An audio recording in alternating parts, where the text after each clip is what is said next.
guess that the easiest place for us to start looking at the cross is in the Gospel of John, the passage that we all know so well, I hope, John 3:16, which says that God so loved the world that he gave his only begotten Son.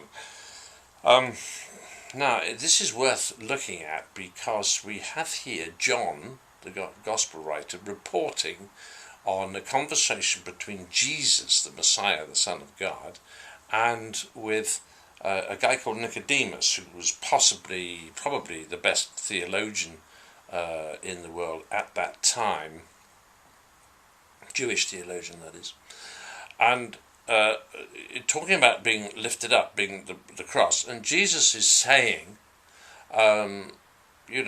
John says rather, that God so loved the world that he gave his only begotten Son, and Jesus just been saying that you have to be lifted up, as the snake was on the stake in the desert, in the book of Numbers, which we'll talk about later probably. But here we go with a translation which has travelled slightly astray, I think, because we say it this way: God so loved the world that he gave us his only begotten. He gave us Jesus, in other words. But actually, the word "so" is much better translated as "thus." Really, what John, the Gospel writer, is saying is that it's thus. That's the way that God loved the world, that he gave his only begotten Son. That's the way that God has loved the world, by organising with Jesus to have him raised up on a cross and to die for us on the cross. So there's a real sense in that passage that all that God wanted to do has been done. Jesus did say, didn't he, when he was lifted up and crucified, it's finished. When he died, it's finished.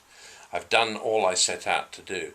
That is to say that the whole value of the cross not only gives us access to God, of course it does, but what it does is remove the blemishes from us, set apart from us all our sins, and the Bible uses the word iniquities, which is a similar thing, and in the end it allows God to have access to us. So it's terribly, terribly important for us to realise, when we're looking about the message of the cross and its power, to actually understand this, that God has got it sorted. It is done.